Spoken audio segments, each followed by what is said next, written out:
Kei ngā waiwai kai kapua o te motu, nau mai, tahuti mai. Welcome back to Lights, Camera, Kōrero. I'm Annabelle Lee-Mather, and on this episode we're diving into one of my favourite things, Indigenous storytelling. The kind that hits you right in the heart, makes you laugh, makes you cry, maybe questions some of your life choices. Today we're talking about the Māoriland Film Festival, the biggest Indigenous film festival in the Southern Hemisphere, and we've got Maddy Hakaraia de Young, the festival's director, here to spill the tea on what's in store for 2025. Later in the episode we'll be joined by Tanya from Screen Wellington, who's been working with Māoriland. It's going to be a good one, so grab a cuppa, find a comfy spot, and let's get into it. Ko taku manuhiri tuārangi I tēnei rā, ko Maddy Hakaraia de Young. Tēnā koe te tuakana, how are you?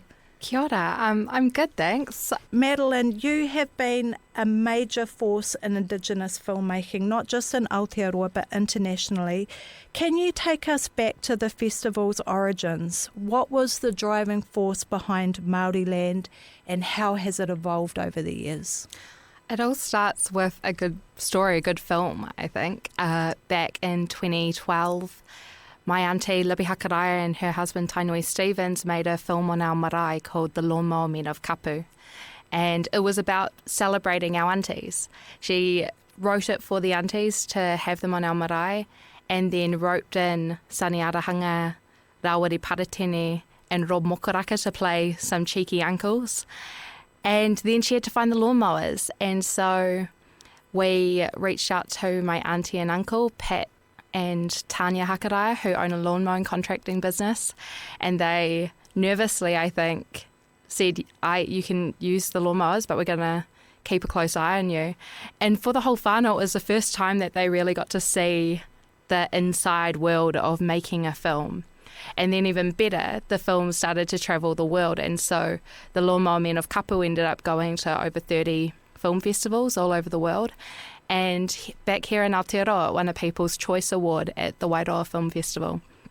And when they were up there, they were going, this is really cool. Why don't we get to watch films like this all the time? Where can we see other Indigenous films? And while those kōrero were happening here at home, Libby and Tainui had been going up to Imaginative and to other Indigenous film festivals for a number of years, and they were getting the same question to them. Where do we come to in Aotearoa to show our films? So that seed for an Indigenous film festival here in Aotearoa was growing.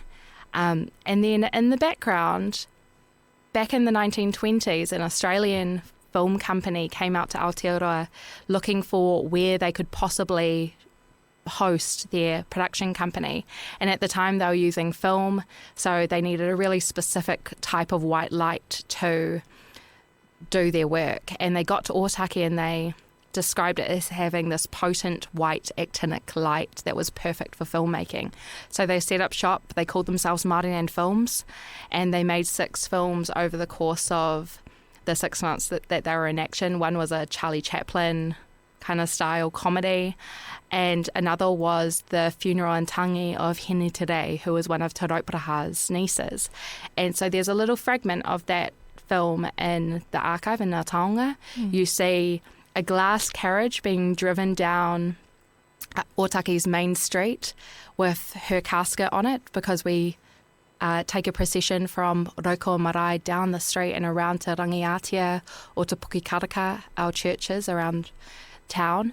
And right at the end of this film, there's this little end plate that flickers on, and it says Town of Ōtaki, the home of Māoriland films in the Los Angeles of the South Pacific.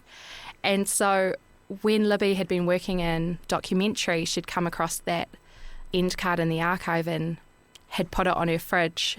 And by the time we got to 2014, all those things had coalesced and it was time to start Māoriland. So I got the phone call from my aunties and uncles going, come on girl, it's time to come home, and we're putting on a film festival. And so that was our first Māoriland, and it was pretty sort of pulled together, I guess, in that first year. But we were really well supported by our international filmmaking whānau, and Boy had just come out, so we put Taika on trial for crimes against filmmaking and did all these silly things. And from there, we've just been able to grow exponentially. I have a special love of Ōtaki. I especially love the Māori racecourse at Ōtaki, and I've had the privilege of doing some filming there a very long time ago. But there is something very unique, very special about that place. And I wanted to ask you, how critical is it to the success of Māori land that this is a kaupapa that's been so well embraced and supported by the community of Ōtaki? We get asked this a lot, like, why could you take Māori land anywhere else? And honestly, I think the answer is no. We are lucky to be part of Whakatūparanga Rōmano, so a tribal development strategy that was envisioned in the 70s and has seen the opening of Te Wānanga o Raukawa. Most of our rangatahi are learning in Te Reo Māori across our kohanga, kora, all of the schools that feed into that space. So over my lifetime, Ōtaki has found its voice, and on the streets you hear Te Reo Māori spoken widely, but you also see really beautiful community interactions. Like our building, the Māoriland Hub, is based on Ōtaki's Main Street, and next door we've got a cafe, and I'll go in the morning and I'll see all sorts of people from our community sitting down, having a kōrero with each other. If they like what you're wearing, they'll go, hey girl, where did you get that from? Or I was in there the other day and I was wearing a green dress and somebody goes, are you going to Matatini? I am. And I had to go, no, I wish I was, but you portai for that. And those sorts of kōrero are really normal in Ōtaki. So when it comes to bringing all the filmmakers in, we've got a town ready to host. And for the filmmakers, they really cherish the experience of being able to walk down the street, of being able to go into any venue, of talking to the audiences, of talking to other filmmakers, and to not find themselves cloistered into VIP areas and to those sort of more exclusive events that you experience at other festivals. I wonder, does that work the other way too? Because quite often when people think of film festivals, they think of it as being high art and perhaps a bit closed off and not something that Joe Blogs can kind of enter into.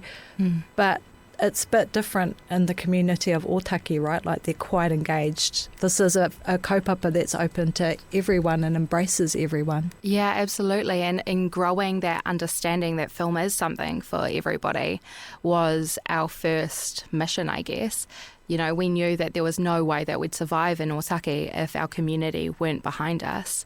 And so growing a film literacy in our community was where we spent a lot of time in those early years before starting to extend out and really build strong relationships with the filmmakers. And now as we're heading into our 12th year, we've got these relationships with people both within our town and all around the world who know what Māoriland is about and know it's a place for them. And I think that's really important when we look at all of the complaints that you hear about the movies, that it's too expensive, that it's just reruns or reboots or the same IP being recycled time and time again. At Māoriland, because it's Indigenous stories, you're seeing things that you have never seen on screen before, or it relates to something that really hits you awaroa, or it reminds you of your own whānau, even if it's on the other side of the world. We've got people going, wow, that happened to us too. We're looking at residential schools in Canada and we are seeing the same things in our own whakapapa here. So it knits us all together. It's an incredible achievement that this kaupapa has now been running for 12 years. Over that time, what have been some of the highlights for you, and what are you most proud of, most excited about? It changes depending on what we're thinking about. I think one of the things we're most proud of is rangatahi, their involvement in the film festival. When we started Māoriland, there was a small group of rangatahi who were kind of, 8, 10, 11, 12, who were our cousins, nieces, mokos, etc. And in about our second year, you know, that they're pākids, they're the ones who are always with you all the time. So they were in the festival right from the beginning of things, and by our second or third year they were going, why can't we program the rangatahi films?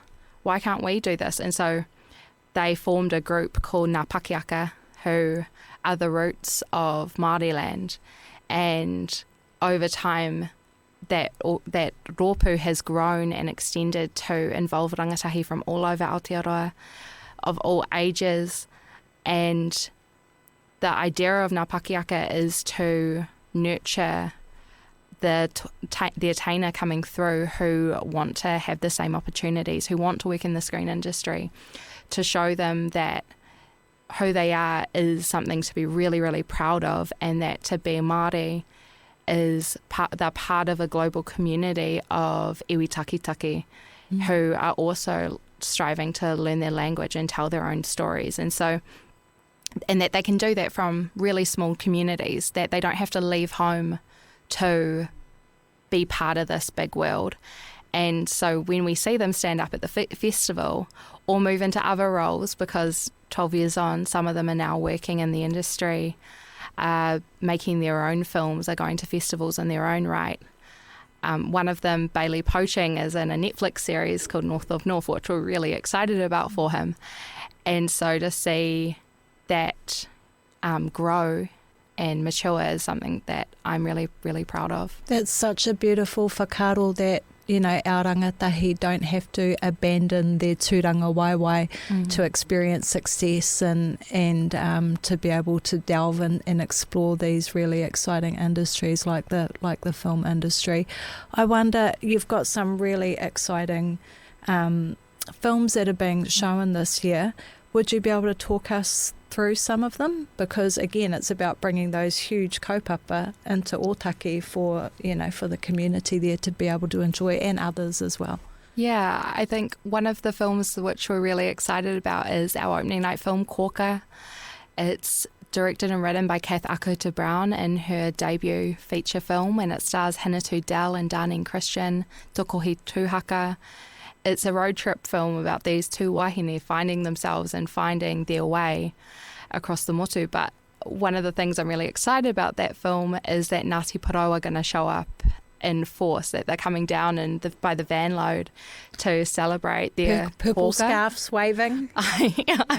Beautiful. And so I think that film will be such a huge celebration. It will be the first time that New Zealand audiences get to see it before it comes out in cinemas in June.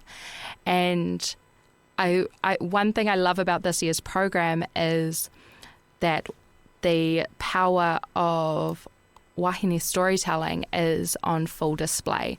So our closing night film, Te Puna Ora, is from Tahiti and by a filmmaker called Virginie Tutufa. And we first encountered her because she'd made this incredible music video.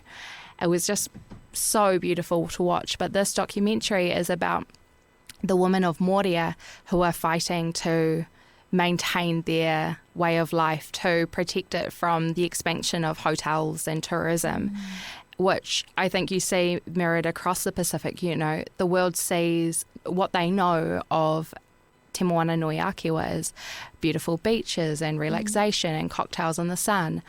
But as those opportunities expand, you know, it has a real impact on the local community's ability to connect to their whenua.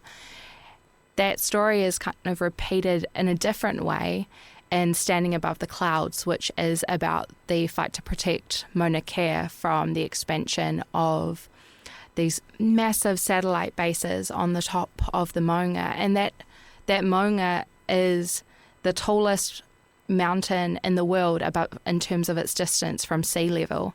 It's one of their tupuna, and it's already littered with all of this metal trash, essentially. And the people of Hawaii have said enough is enough, no more. And so that documentary is also at the festival. Then we have these films which mirror each other again in Sugarcane and The Stolen Children of Aotearoa. Sugarcane was nominated for an Oscar this year, and it's a whānau story of the director Julian Noisecat and his papa Ed Noisecat. Ed Noisecat is a carver, he's an artist, he's got really deep relationships here in Aotearoa with Māori greats of the art world like Darcy Nicholas and June Grant, and they're all really looking forward to them coming out. But the film itself is about his childhood in a residential school and this community unravelling everything that happened to them in the aftermath of finding graves at Kamloops.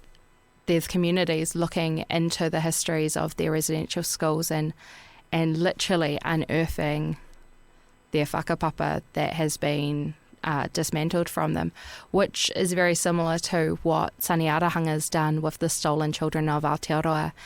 He's worked with Aaron Smale to share survivors' stories. Many of them are from our own rohe.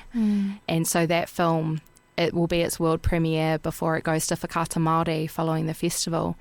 And the storytelling in it it's devastating and profound and incredible, but really important. And I think especially after seeing the apology from the government last year of going, there's so much more that still has to be done for these communities, and it has such widespread impacts.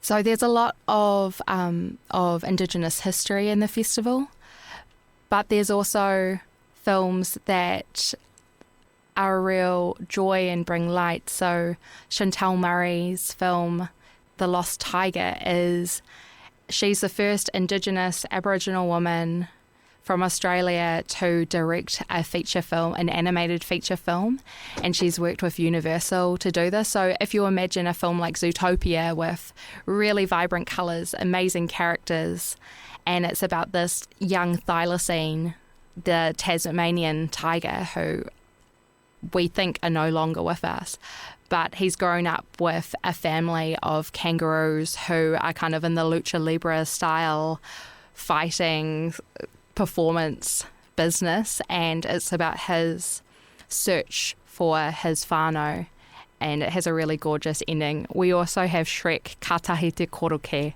which is our reo Māori Shrek, voiced by Maka Pohatu as Shrek, Tōkoi Ohia as Princess Fiona, Puahaere Snowden as Donkey, and it's such a massive laugh. It's amazing. Both DreamWorks and our team have been really astonished by how perfectly Te Reo Māori fits the humour and the cadence of the world of Shrek. There's obviously so many hohonu, deep, painful, sad films that get, explored at Māori land, and you have the beautiful light and shade as well with films like Shrek. What sort of, bringing together all these Indigenous storytellers and sharing all of this kōrero together, is that quite a heavy thing for you, Maddy? Like, how does your team process all of, the emotions that you must feel when you're watching these really powerful movies, and how do other people at the festival, respond? What sort of tikanga do you apply? Which I guess would make it really different to other festivals, like beginning with the pōwhiri, for example. Well, it starts in who we are as a whare. Karakia kai kōrero are really important parts of our whare in Māoriland, and so every day, every screening opens with karakia, but we also are really connected to our rongoa practitioners in our community, and so there's things like we're going to have bowls of salt water and kawakawa at the venues, and there will be rongoa around the festival for people who need it. And we take quite a holistic approach, I guess, in terms of if somebody needs something, of being aware and connected enough in our community to find them who they need. But also within the screenings themselves, I think one of the things I really love about watching a film in a cinema with other people is that experience of being together. There's something that happens in the room where everybody's breath falls into sync, everybody is experiencing it together, and then at the end of the film we will have a kōrero of the filmmakers usually, and be able to provide some more understanding to the film. And then there are certain films that we know will also need another response. And so, for example, when it comes to the stolen children of Aotearoa, we've got some of our Māori musicians who are going to be around that screening, and then the filmmakers are taking their manuhiri out for a kai afterwards.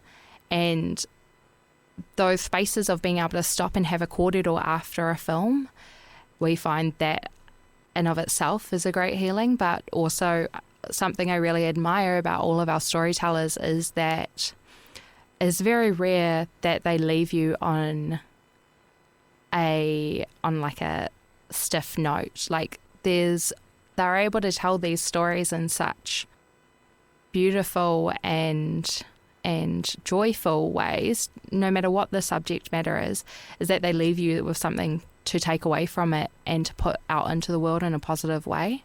And so I think, if anything, what we always hope from the festival is that it will activate people to go and do something afterwards. Even if it's like we had an older woman, Pākehā, tell us that in her time at the festival she's seen more, she's understood more than she has in 90 years of life. And for us, that growing some understanding of each other, that's something really valuable for our communities to take away. Absolutely. Tanya, can I bring you in here? Tanya Black is from Screen Wellington. I know Screen Wellington has been working alongside to support Māoriland. Can you tell us, Tanya, a little bit about Screen Wellington's involvement? Sure. Screen Wellington has been the film office for the Wellington region for, I think it's 27 years now. So we basically facilitate filmmaking across the Wellington region.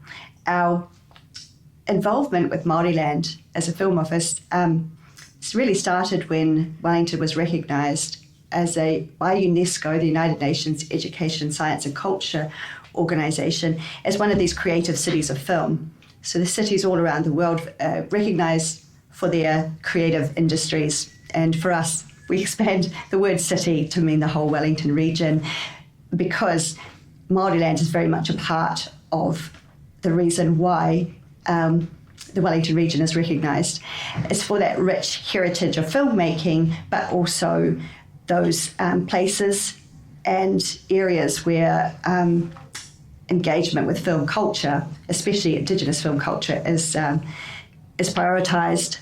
And I think from Libby's unearthing of the importance of Ōtaki long before things like Lord of the Rings were made in Wellington or across New Zealand, but have their home here in Wellington, back in the 1920s, and then finding all those links and creating the film festival at Māoriland.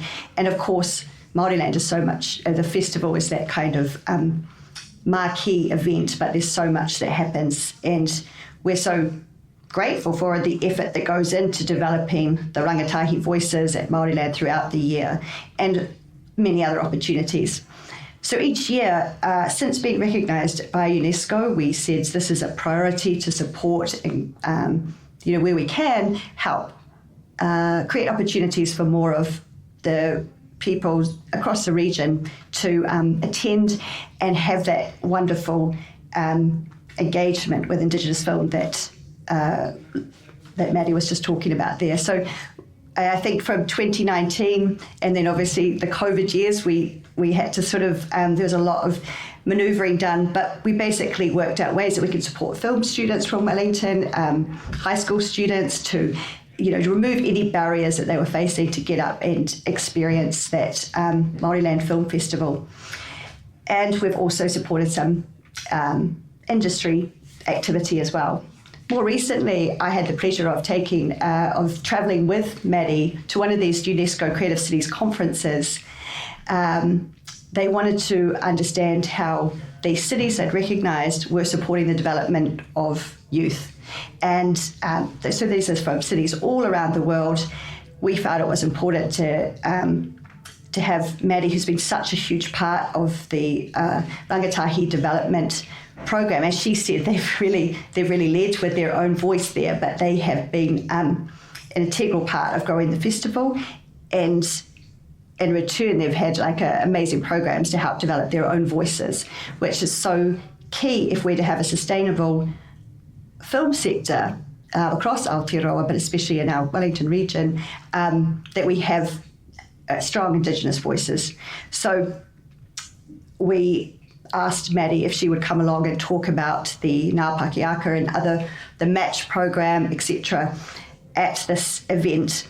And it was so incredibly well received. And we'd built on the fact that we'd known so many others had looked to Māoriland to understand what kind of business model, what kind of training program, how they had achieved the success they had. And we're noticing that it's to do a lot with what we tend to do here at Screen Wellington, is recognising where we can weave together and leverage from a whole lot of different activity. And that's what they do so brilliantly there at Māoriland. Just before we go, Maddy, thank you so much, Tanya. Just before we go, Maddy, I wanted to ask you just how important is Māoriland in terms of the economic opportunity it's creating for our industry? Yeah, I think Tanya kind of touched on it in her kōrero about what we do, because the film festival is just one facet. It attracts over 20,000 visitors to Ōtaki and generates over $3 million in spending within the community, which is substantial for a town of 6,000 people. But beyond the festival itself is the sort of hero event for Māori Land's operations that run year-round. We do production work. We have matched our Māori and Tech Creative Hub, which is engaged in tech creative training programs for Māori to enter the industry. We have Toi Mataro Gallery, which is astonishingly beautiful showcase of Toi Māori, and programs for rangatahi which run all over the country. And so what we look to do at the film festival is to consolidate relationships and opportunities and create an audience for Māori stories and Indigenous stories on screen, so that we can grow our sector. Like, we want to see more Māori stories on screen. We want to see more Indigenous stories on screens around the world. We want the screen industry to be sustainable for rangatahi to pursue a career in filmmaking and in storytelling, both in the big Hollywood productions, which bring in international spending, but also on our own work. And one of the opportunities that we've had through the film festival is to grow a project called the Māoriland Indigenous Collab, which is developing 8 Māori feature films for the screen. It's part of an international network. So we've had international Indigenous writer mentors and producer mentors come and support this project. There's a kāhui who involve Adam Perron, who's the head of Sundance's Indigenous program, Lindsay Montour from Imaginative Film Festival, and Emile Perenard, who is a producer from Greenland and is part of the Arctic Film Fund, so that we can get more investment into the country to support us to tell our own stories to the world, because we know that people love them.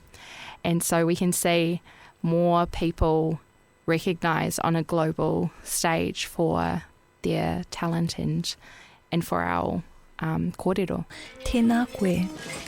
And that whānau is a wrap. Ka nui te mihi ki aku manuhiri kia Maddy, kōrua ko Tanya. Thank you for sharing your whakaaro and letting us peek behind the curtain of Māoriland and this epic animation kaupapa. If you enjoyed/loved this kōrero, hit follow on Spotify, Apple Podcasts, or wherever you get your podcasts. And if you're feeling generous, share it with an auntie who needs a bit more Indigenous storytelling in their life. Until next time, noho ora mai.